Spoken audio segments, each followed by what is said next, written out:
Most of us have seen pictures of all the sort of thousands of people that look like throngs of people outside of the New York Stock Exchange on those days. You'd see those front pages of the paper from the crash, and you'd see all the thousands of people in the street. And I don't think I ever understood what they were all doing there until I started working on this project. The truth is that they had all come down there from all parts of the country, frankly, to try to understand what was happening to their money. Andrew Ross Sorkin, welcome back to the show. Great to be back. Nice to see you, sir. Do we still use all three names? Because I know you as Andrew Ross Sorkin. The truth is, it's my mother's maiden name. And when I was 18 years old, I was an intern at the New York Times, and I was going to get a byline. And I went out to lunch with my grandfather, who was still alive, and he said, "Andrew, this is going to be the first and last time you're ever going to get our name in the New York Times. So you got to use the whole thing." And that's why I did it. So congratulations on your book. Thank you. I have it here for the YouTube watchers. Very simply titled 1929, Inside the Greatest Crash in Wall Street History and How It Shattered a Nation. It's a substantial book. It's a real book, Andrew. That's what I was going for. Look, I want to congratulate you on it. It's a tremendously useful addition to an area that, quite surprisingly, doesn't have as much by way of, sort of definitive biography of an incident as you might expect. Because I had assumed, not being a historian of the economy or of Wall Street crashes in particular, that there may have been many over the course of time. Describe what the landscape was when you decided to undertake this 8 years ago. So I became obsessed with doing this in part because I thought there was a white space, if you will, in the history. There was a great book that was written in the 1950s by John Galbraith called The Great Crash. It's sort of the classic, famous book about this period. It's written by Galbraith, and he was an economist. And so it sort of has an economist perspective. He looks at what happened in the context of economic cycles and systems and the like. And he does mention characters, but I always love those stories, Den of Thieves, Barbarians at the Gate, where you really felt immersed, like you were in the room. And I'd read a lot of great biographies of people from this period, but I had never seen them fully populated throughout the entire story, if you will, so that you could actually be there with them as this was all taking place. John Brooks, who's a famous and wonderful reporter for the New Yorker, wrote a book called Once in Golconda, which really spans, early 1920 through 1940, but really approaches this whole period in sort of a different way. There was a great book in the 1970s called The Day the Bubble Burst that was very much focused on the October period. And the year of 1929 more than anything else. Can you remind people it was October 28th, 1929? Well, it's funny. People always say, what's the date? What's the date? It's not. And that was actually maybe one of the great myths that I was trying to burst once I appreciated it. People talk about, Black Thursday, Black Friday, Black Monday, Black Tuesday. It was all of those things. It really wasn't just one day. In fact, it was sort of a slow motion crash. And the market ultimately fell about 50% from its highs into November of 1929. But interestingly, by the end of the year, the stock market was only down, oddly enough, by about 17%. And the New York Times used to keep a list of its most important stories of the year. And the Great Crash was not on it. So interesting. Did Warren Buffett buy on the dip? I think Warren Buffett would have liked to buy on the dip. He was probably like 40. The truth is, actually, most people couldn't buy on the dip. And the reason why the crash was so devastating was that so many people had bought on margin. This was really the first time that ordinary investors had the opportunity to buy into the stock market. And so many of them were doing it, with borrowed money, 10 to 1. They'd go into a brokerage, put down $1. Someone would hand them $9 or $10 back. And so when the market fell 50%, it wasn't just that their equities had gone down by 50%. It was that they owed 10 times that. And all of a sudden, they were mortgaging and selling their homes. I have so much to ask you. It's going to be hard to pack it into an hour. I want to talk about the economic forces, this, really important insight that you have about the through line of debt and credit in all these crashes, but also one of the reasons why the book is so thrilling and a pleasure to read, because it reads like a novel. And as you said, it's a story, or it's a series of interwoven stories. Let's start with the story first. I'm going to ask you like a very, very easy question for me to ask. Who's the dude with the most blame for the crash? Oh, goodness. Well, I said it was unfair, but this is an opportunity for you to like sort of tell who the main players were. the dude who gets the most blame, whether fairly or not, is a guy named Charlie Mitchell. Charlie Mitchell ran a bank called National City, becomes Citigroup. They used to call him Sunshine Charlie. He really invented and popularized the idea of credit, and in particular, ordinary Americans being able to buy, stock on margin through lending, effectively. And he believed that finance should be democratized, and that he used to talk about actually stock should be sold the way we sell a necktie. And so he was that guy. For those of you who know New York, his home was where the French consulate is today on Fifth Avenue between 74th and 75th Street. That was his house. I mean, that's where he lived. And he was this sort of larger than life figure during that period. He was probably as famous as a Jamie Dimon of that era, though clearly a lot more risk inclined, perhaps, than the way Jamie approaches the world. And on the other side of the story, and it's actually really one of the reasons I thought that there was a sort of through line that I could propel the story forward with, is a guy named Carter Glass, who I think a lot of people do know, who was a senator in Virginia, who ultimately wrote the bill that broke up the banks in 1933. But he really was the Elizabeth Warren of his time. And for so many years in the 1920s, he was railing about this thing called Mitchellism and how Charlie Mitchell was going to upend America because he was, creating this speculative fervor. And you could see these two sort of egos going at it. And so those are sort of two of the main players. And then there's a couple of others, including Thomas Lamont, who was running J.P. Morgan. He worked under Jack Morgan, so he didn't have the CEO title, but he effectively was the ultimate client guy. He knew every CEO in the world. He would dine with Mussolini and Hitler.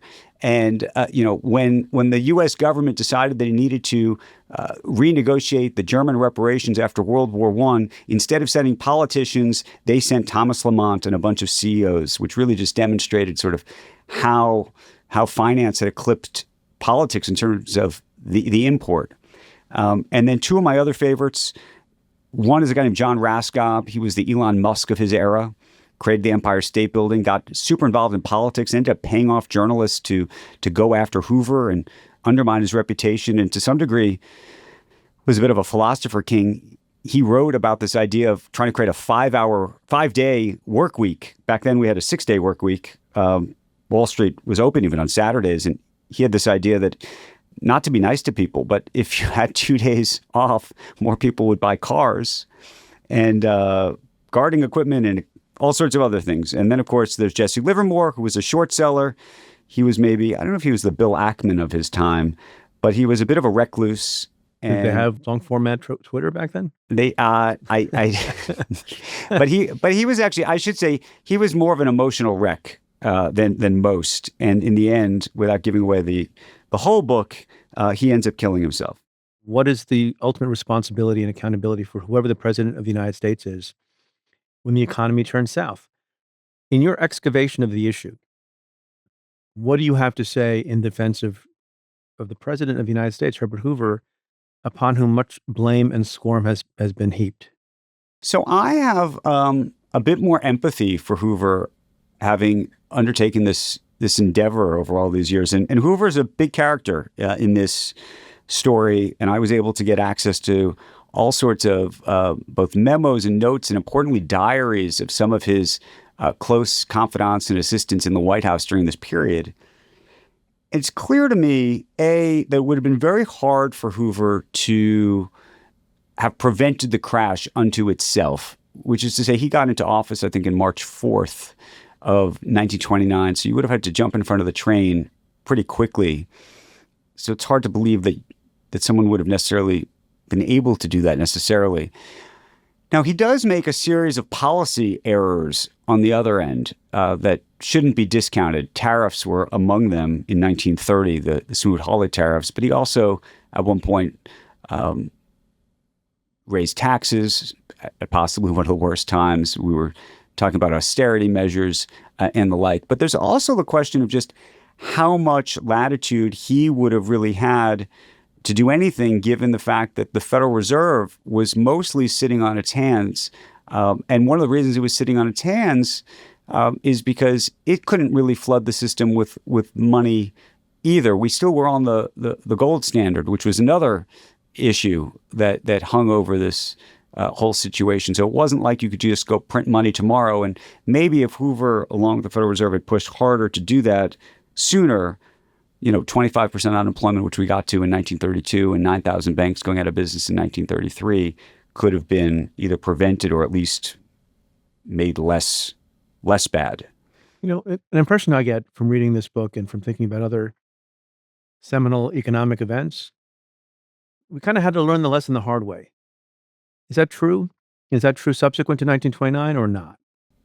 Look, there's a quote. It's the epigraph of the book, which is Albert Einstein. And it was a quote that I found that he actually said aloud October 26th, 1929, where he really talks about the idea that, every generation has to learn its lesson anew, and that actually you can't learn the lesson just on your own. You actually have to live it. So I do think there's some truth to that. I think there are certainly measures and lessons that can be taken away from these periods to lessen the impact. So, I've been asked the question almost every day since this book came out. Are we going to have another crash like 1929? I haven't asked you that question yet. No, but I mention only because I like to believe, not that it can be avoided completely, but that it's not preordained that, we have to have a crash that's as painful as what happened in 29. I think there were things that we learned from that period. I think Ben Bernanke, by the way, learned them when he did his PhD at Princeton on the Great Depression, and ultimately then took those lessons into practice after 2008 by flooding the system with money, pursuing bailouts as politically as unpopular as they were. But that sort of Keynesian lesson came out of what happened in America in the early 30s. Part of what I mean by it's important to have happened for us to think about how to deal with the world in 2025 is that, to the extent there are people in the world who think regulation in all shapes and sizes and in all forms is bad, it's useful to remember a time when there was almost no scaffolding of regulation, almost no ladders. Maybe you can sort of remind folks, 1929, nothing. All these alphabet soup agencies. Maybe we have too many of them. We can debate that at some point. But none of them existed. The SEC had not yet been invented. How little was there, Andrew? Like a zero. When you were running the Southern District, I don't even know if there were rules that would have allowed you to bring some of the cases. There really were no insider trading laws. There was no SEC. By the way, talk about bank capital requirements or banking laws. Those didn't exist either. So it really was the Wild West. And the truth is there was an enormous amount of manipulation also taking place in the market. I mean, the elites were banding together to pursue these things called investment pools, which were effectively pump and dump schemes. And it's funny because I think now a lot about that. I'm actually curious where you would land on this. I try to put myself in the shoes of these people, 100 years ago, and think, was it immoral? Was it illegal? With retrospect, obviously it all looks horrifically terrible. But at the time, there were no rules. And I always wonder about it because I think, the markets are a funny place. The stock market is people who think they're trying to outwit another person, right? Yeah. So, the buyer of a stock thinks they're smarter than the person selling them the stock, and the seller always thinks they're smarter than the person, than the buyer. And whether they would think about sort of these pump and dump schemes and manipulation getting together was just another form of outwitting the other side, if you will. And that's not to take away from the immorality of it all, but it seemed like it was such the normal sort of course back then. On the one hand, and you hear it in recent debates as well, and I've heard you talk about it. Look, ordinary Americans should be able to participate in the market and should be able to participate in interesting, new, lawful, mechanisms to make money and to lose money. That's on the one side, democratization. On the other hand is some would say paternalistic desire.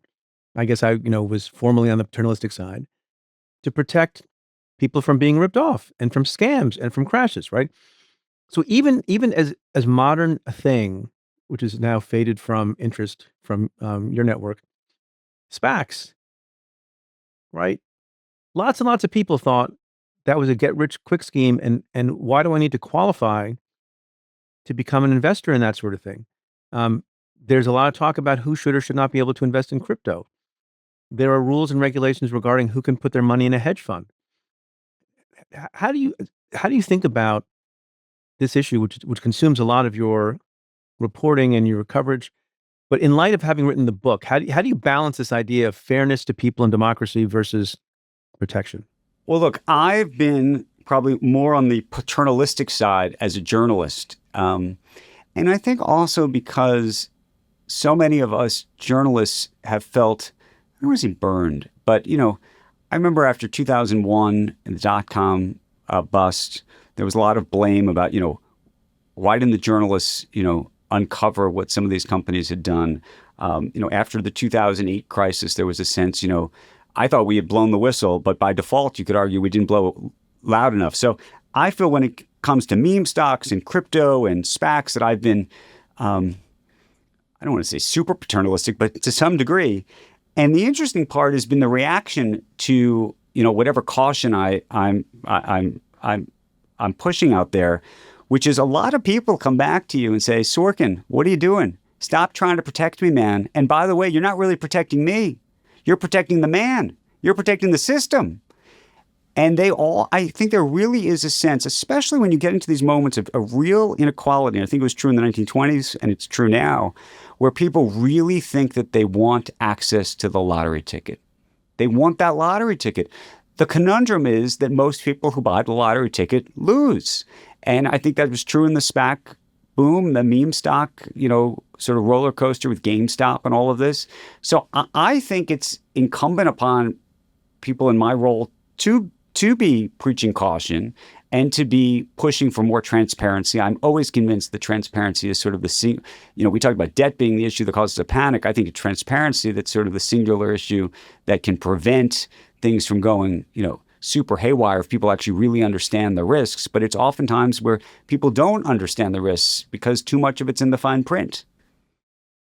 Describe how you think about, based on the narratives you tell in the book, how much of this was a function of people just were blind to the problems and the pitfalls and the risks, or like I think is applicable to AI, where people are not so blind to it, they're just not sure how much, weight to give certain risks, but they're powerless to stop. Once you unleash something on the world, you can't put it back in the bottle. Was this more like that or more like the other thing? I think I never wanted to say it's, completely black and white. It's probably somewhere in the middle. And you think about some of the transformative technologies in the 1920s, whether it was automobiles or telecommunications or radio. All of those things had a future. Here we are on a podcast. The radio has had a long life.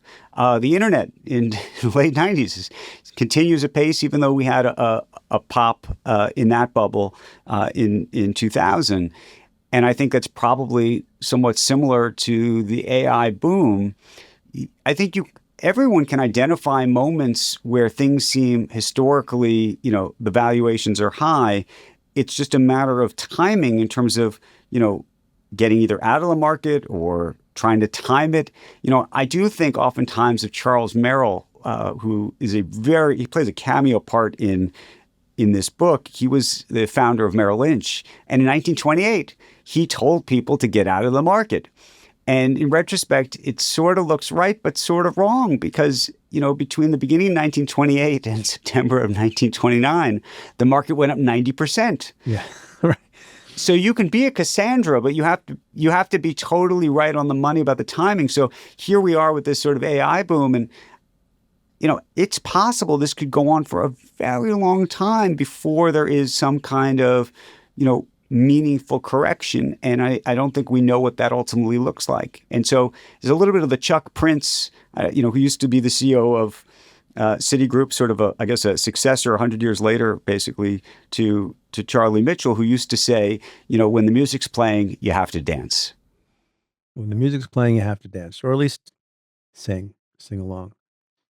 Okay, so going back to the crash that didn't happen on any particular day, describe, this is what's so fascinating about your book, as we were saying, because it's a narrative and it's about people, and you put people, the reader, in the minds and in the personalities of the folks.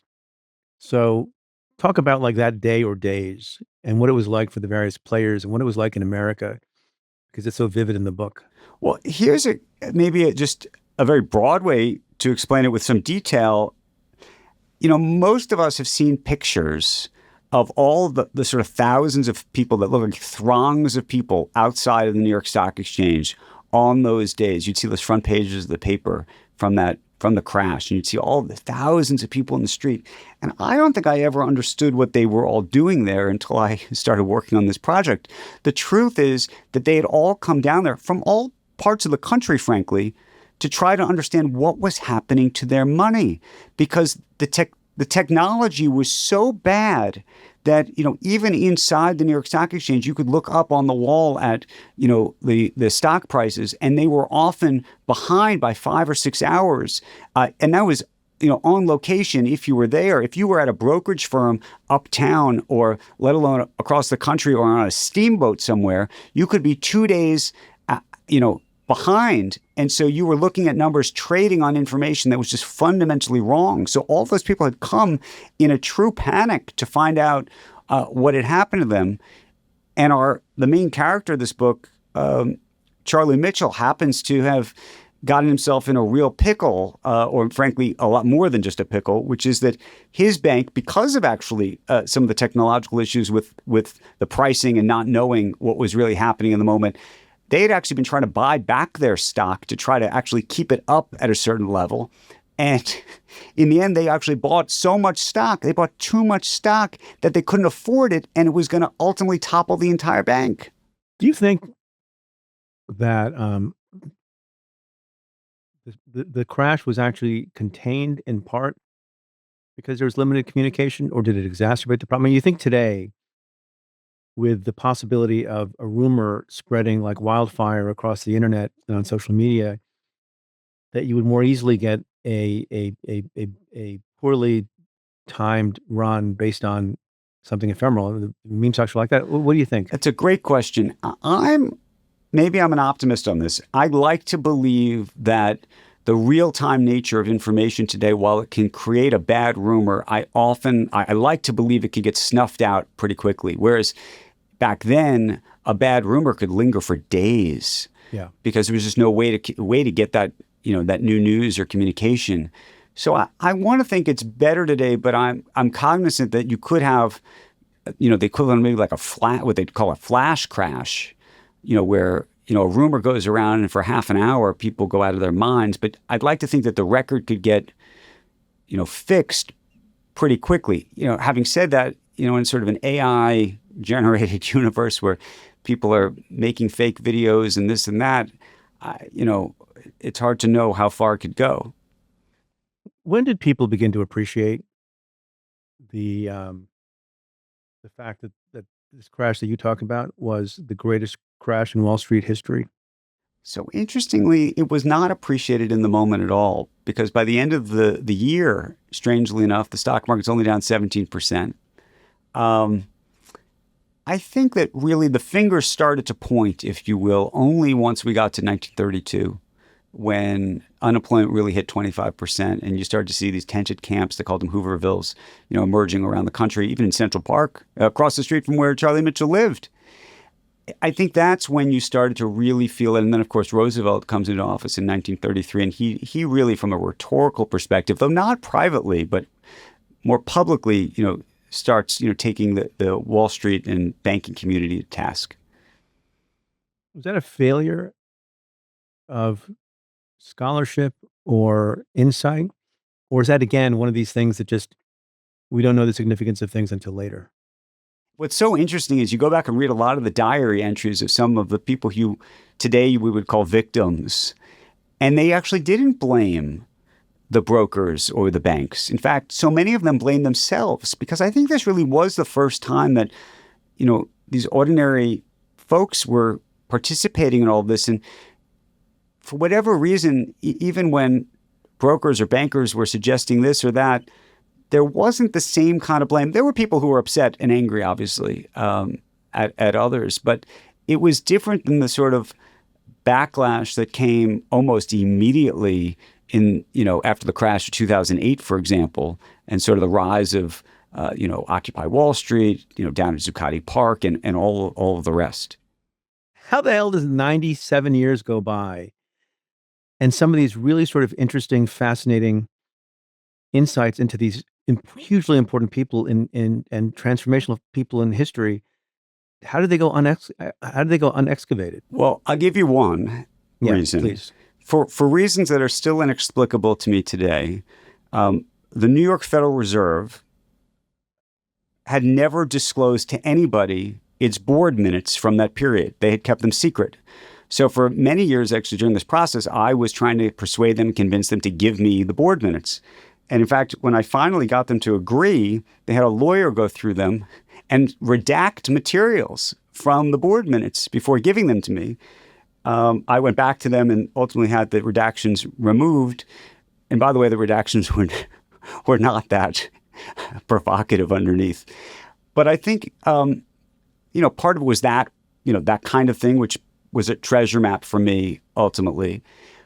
Part of it, and again, I'm learning a lot of this on the job because as a sort of amateur historian, interestingly, a lot of the families and individuals who lived during this period, donated archives, or donated their archives to libraries, but oftentimes, 20 or 30 years after the crash, and not a lot of folks were focused on the crash at that point. There were some that actually donated their materials and then had embargoes on them for 10 years or 20 years after the, relatives had died and things.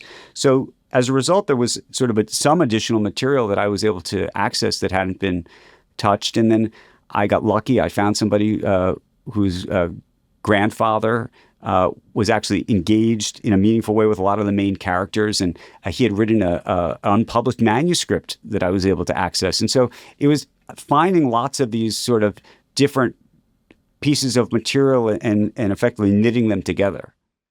I want to go back to this theme that we started with, and your insight that credit/debt is a through line for crash after crash after crash.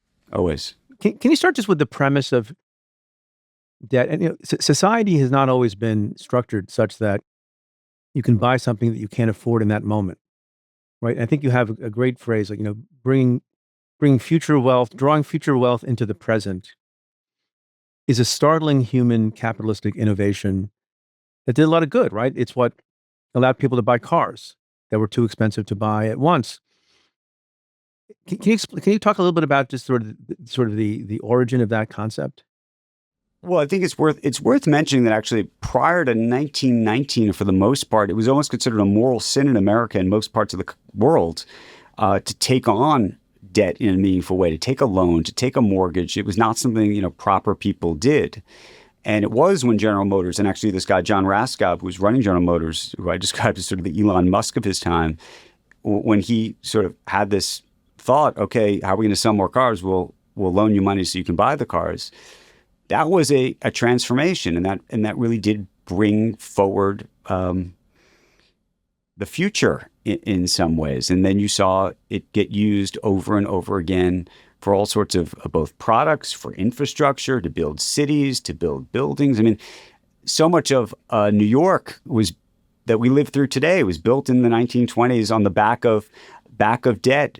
I was just over at the Waldorf Hotel has just been redone, and they got their financing for that building in the weeks prior to the crash of 1929. Had they gotten it 3 weeks later, there would probably be no Waldorf in that location.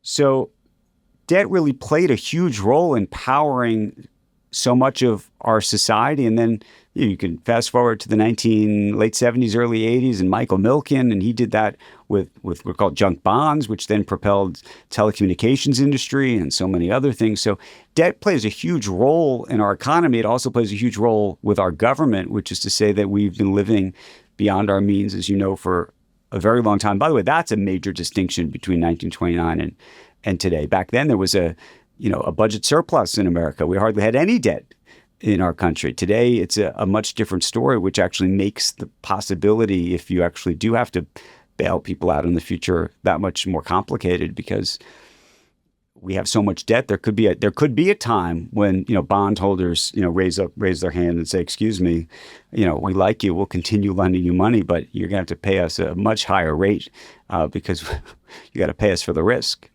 So is it as simple an aphorism as debt is okay, debt is responsible, debt is good, just not too much? Just not too much. I think that's the answer. Just not too, no. So what's the right amount, Andrew? Well, I think that when you see it go for 2 to 1, 3 to 1 is, I think, historically probably just fine. 4, 5, 6 to 1, 10 to 1, 20 to 1, you've got your problems. And that's really, history has shown. In the same way you could look at, price to earnings ratios and the valuations over the years when things get super expensive or super cheap. You could look at debt the same way. Anytime, people have really levered themselves up, there often becomes a problem. And the problem is that, when there's a downturn, all of a sudden they have to pay out usually quite quickly. And so that is the conundrum. It was the margin loans in 1929. It was the subprime loans in 2008. I don't even know. Were there laws against usury in 1929? I don't believe there was meaningful laws against usury. And in fact, most people were walking to brokerages, basically, by the way, signing away their home because they were told that there was just no chance that this would ever happen. Also, that's because the stock market, as I was mentioning, had gone up for so much for so long. And this was such a first-time situation for most folks that they didn't know the difference. Right. But their bank deposits were insured by the FDIC, right? There was no FDIC either. That was also an invention of 1933. I have a memory of being with my parents when my dad was a longtime pediatrician in New Jersey. And we banked at the local bank where my mom and dad knew everyone at the bank. He would, in actual hard form, he'd get checks from his patients and he'd total them up and do the bookkeeping, and we'd go to the bank. And I, for some reason, remember those big decals on every door, FDIC insured. I don't know. It made me feel a little bit more comfortable. Maybe that was a harbinger of what was going to happen to me in the future on the paternalistic side. Sure, but interestingly, both Hoover and Roosevelt, for the most part, though he gets credit for it now, were against the FDIC. There was a view that if you had such insurance, there was both a responsibility issue for the individuals, but also for the banks. They thought that would sort of allow banks to take risks that they shouldn't otherwise take. It was going to be the great equalizer. And so it wasn't until 1933 that was implemented, in large part not because of Carter Glass, but because of Stiegel, who was the other name on that bill. Never gets enough credit. Here's where your name comes second. It's not the same. Here's a question that I'm sure I've asked you before, and that bears repeating, and I've asked certainly every economic journalist or economist who's been on the show. I hear people on TV and elsewhere say the stock market is not the real economy. And I want to re-ask the question in the context of your having written this seminal book, because people make that remark today, because the stock market does not have universal participation, but it's pretty wide. In 1929, it was like 2 or 3% of Americans owned stock. How could this have been such a big deal if such a tiny percentage of Americans own stock? And how do we think about the stock market versus a quote unquote actual economy today? So I think they're different, but they're super related. In fact, by the way, your point's a fascinating one because Herbert Hoover had that take. That was his take, and it was wrong insofar as he kept saying, look, the stock market's different than the real economy. I don't need to deal with this, basically. But there's a psychological impact on the country and those who participate in what might be described as the wealth effect, meaning that folks who see their stock prices go up and therefore their wealth go up, then of course spend more. It was a little bit different in the late 20s, but it had a sort of scarring effect because so many people knew people who had lost, all of their money. And famously, there were these, stories about suicides and all sorts of things. Though interestingly, there were actually less suicides in 1929 than there were in 1928. But sort of an outsized remembrance of those that were, because they often were people who had lost everything. So I think that they're related. I do think that they are quite related, and I think we sort of make a mistake when we say that they're two wholly different things. But I'd make this point about today's economy. Interestingly, so much of today's economy is the AI boom. I mean, Jason Furman. I don't know if you saw. He wrote a paper. He's an economist at Harvard. He wrote a paper a couple of weeks ago where he looked at what would happen if you X'd out, meaning you basically removed all the spending on data centers for AI in America. And the truth was you'd have basically flat GDP in this country. I think it was up 0.1%. And so much of our economy is now tied in a very concentrated way to this AI boom. And it's real money that's coursing through our economy. It's not fake money. And the stock prices are not fake. They're real. You could sell those stocks tomorrow and someone will give you cash for them. But there is this sort of interrelated nature to, what's happening in AI, for example, in the stock market with what's happening in our economy. And those folks who are benefiting from all this are spending that money, buying cars and clothing and hotels and airfare and all sorts of other things. So let's say bookending the last 100 years with the period you cover in your book, with your current on-the-ground reporting about the economy and Wall Street and everything else. What's your assessment of how ordinary people view wealth and the ultra wealthy? You use some parallels between some folks and people who are famous in America.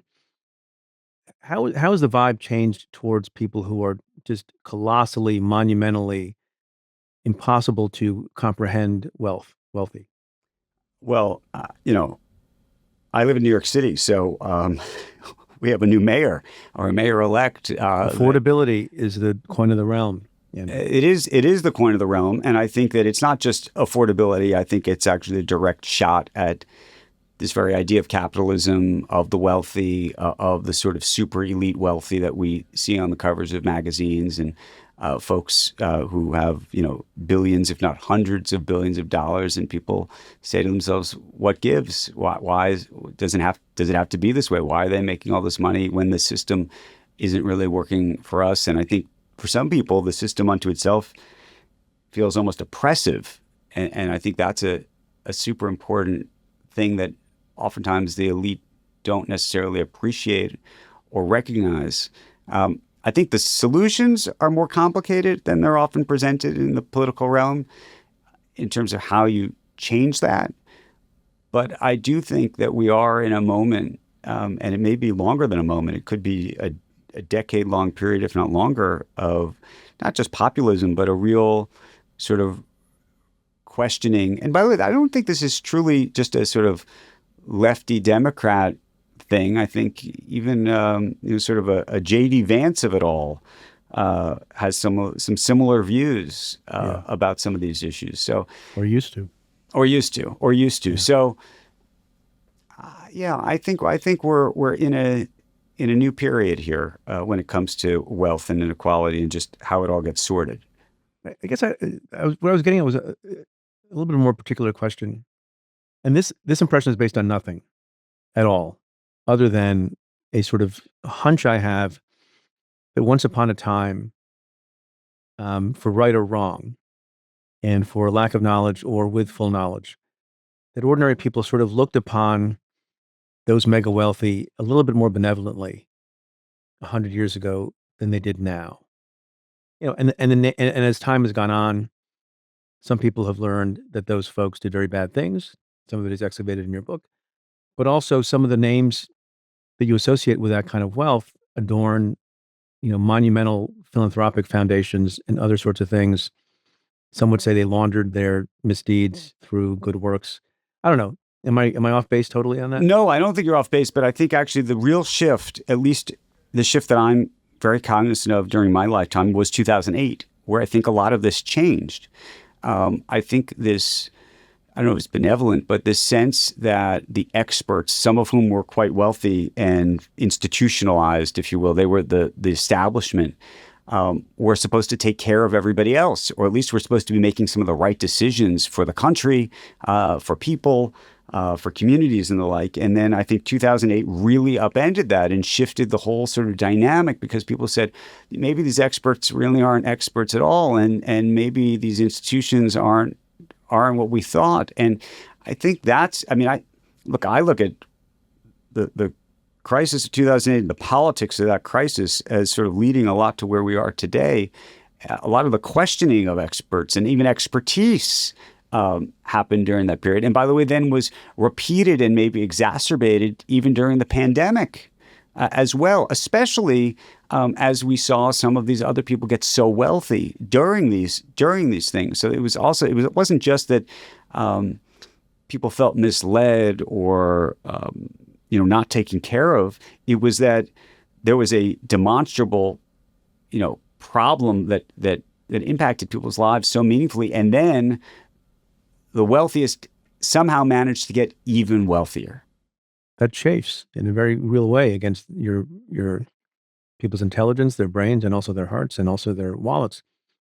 Is part of the issue here that only recently in human civilization has it become possible to get rich quick? Is that a problem? So I agree, and I think that get rich quick sort of American dream became a reality in the 20s, and it's sort of what now we live with sort of on the TikTok, Instagram scroll. I think prior to that, it really was a slower sort of Horatio Alger kind of, rags to riches story. And I think there's now such a sense that the divide between the rich and everybody else is so vast that it's, the lottery ticket is the only way. It's interesting that some of that lottery ticket sort of sensibility sort of drifted in the 30s and 40s, I think in part because things were so challenged in terms of the economy that the chance to actually win a lottery ticket almost went out the window. And then in the 50s and 60s in America, and maybe if you could argue parts of the 70s, the U.S. was booming really for the first time in a long time, and we were sort of a monopoly power, really the rise of unions. I think people felt a lot better actually about maybe a slower sort of American dream, sort of a Leave It to Beaver American dream. And then, of course, the 80s hit, and the rest of the world is back online. We're now competing against them. You could see what that competition ultimately then starts doing to unions and others in the 80s and to wages. And as that sort of got worse and more complicated, I think we went back to the lottery ticket scheme. So here's the other problem. I'm glad you're letting me just give you the menu of problems. Please. So to the extent I have any money, and I've said this on the show many times, I don't own any individual stock, in part for conflict reasons. I find it an abomination that individual members of Congress buy individual stocks. And I should say, by the way, as a journalist, you can't either. I know. I'm in the same place. You can't be on CNBC and writing for Deal Book and own individual stocks. It's just too much of a conflict. And if it's a conflict for you and me, it's sure as hell a freaking conflict for members of Congress. But we can fight that fight another day. And my advice, such as anyone wants to hear it, and it's basically my children who are now coming of age with their $8, is don't buy individual stocks. Buy broad-based funds. All my money, such as it is in the S&P 500 or in money market, and nothing fancy. And I think that's great. And we do well over time. I had a government retirement account that, they lost my address. And you know what? A couple of percent, very old fashioned, 2-3% during my period of time in government. It's real money after a long period of time. Now, you don't want all of the investing public to be like that, because you need people who are going to invest and speculate. My brother is an entrepreneur. If everyone was like me, he would never get a business off the ground. So how do you think about that tension between sort of arguably responsible, conservative dollar cost averaging, and the power of compounding interest versus, we have an economy that needs to get off the ground. So you're actually speaking about an issue I grappled in my head with for most of the 8 years I was working on this project. And by the way, you're in the sort of, and I'm in the same place in sort of what I call the Warren Buffett school, which is this is what he tells his family to do, which is invest in the index and close your eyes and leave it alone. And for the most part, it seems to have worked out. I do wonder, by the way, whether indexes are shifting now that they're getting so concentrated, but it's also for another day. The thing that I grappled with is just this idea that you're right. For America to work, and actually why America has worked, you've always needed some semblance of speculation. You need somebody who wants to make a bet on Elon Musk when the whole idea seems completely crazy and absurd. And so it's like you want the speculators, but you don't want it to get too crazy. And how do you sort of keep that? How many speculators do you want? How do you keep that line? I mean, look, it's very important that we have a vibrant venture capital industry, in my mind, because you need that money early to make these things even get going. But then you still do need public markets and others for those valuations to continue to rise and for those businesses to continue to grow and all of those things. So you are trying to thread this very delicate needle, and that one I have not solved yet. Well, that's a big one. But sort of related to this, I want to get into the issue as we're winding down. Optimism is good, right? There's optimism, and there's what the famous phrase, irrational exuberance. What's the role of optimism as a good or a bad? I think you've written about and spoken about it as a positive, but are we beating a dead horse here? Some is good, but not too much, like everything else. I think some is good, but not too much. But I will say, and there's, to me, one of my favorite moments when I was reporting and researching this book was reporting on Winston Churchill's trip to New York He was there during October of 1929. Oddly enough, he had not become the prime minister yet. And he, by the way, got bitten with the bug like everybody else and bought a lot of stock and lost his shirt. And yet on his way home from the United States in that fall of 1929, he wrote about the optimism of Americans and actually how the sort of optimistic nature of Americans was so different than the optimism or lack of optimism in the UK and other parts of the world, that culturally, this is one of the great benefits of the US. He didn't look at our optimism as having gone too far. He looked at it as part of our resiliency. And so, I wonder whether our optimism, I think our optimism is a feature ultimately and not a bug, even when it takes us over the cliff occasionally. This is an unfair question. I don't know anything about how the stock markets work in other countries.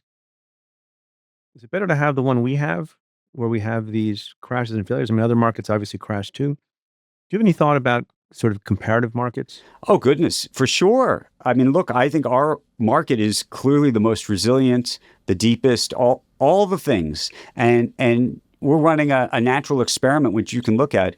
The stock market in Asia, the booms and the busts in that market are remarkable and shocking. A lot of the what's different about them than us? That's a big question, but well, by the way, there's questions about fraud and manipulation. There's lots of leverage. There's less regulation. You're seeing the stock market, fly up and fly down. There's also lots of government protection. So China's throwing lots of money at different things. It's sort of hard to know exactly. There's a sort of a state capitalism issue that's taking place there.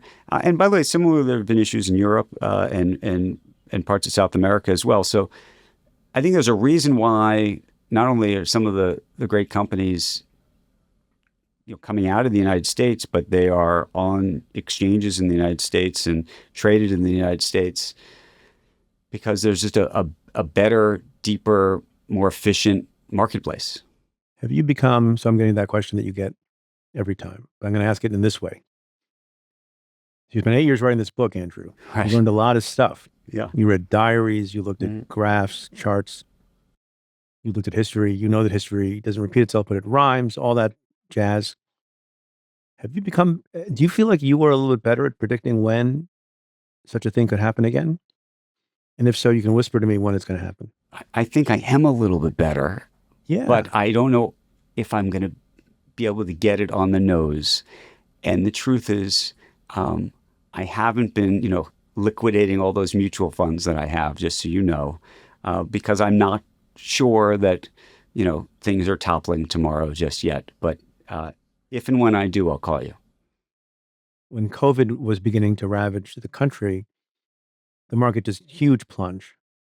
I'm like, all right, it's time for the Bharara family to speculate a little bit and put in a bunch of money, such as it was, on the side.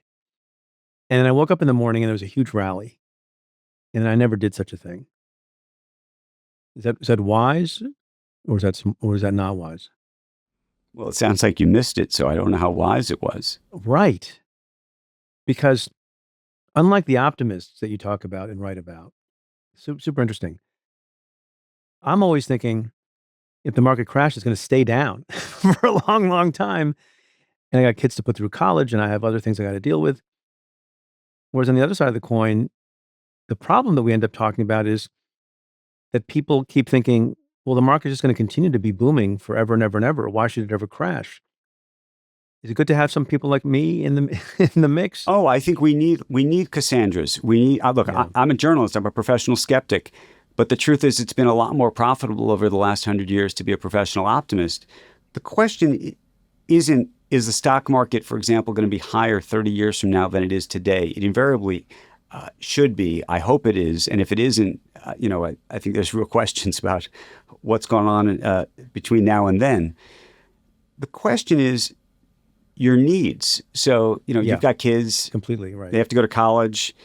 I don't know, what their ages were when you were thinking about this back in 2020.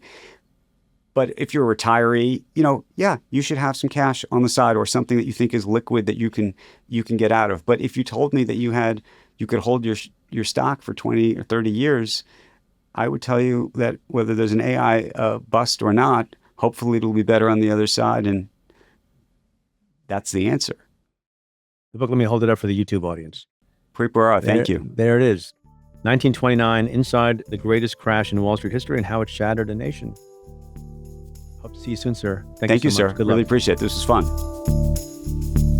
Hey, folks, don't ever miss an episode. Press the subscribe button now.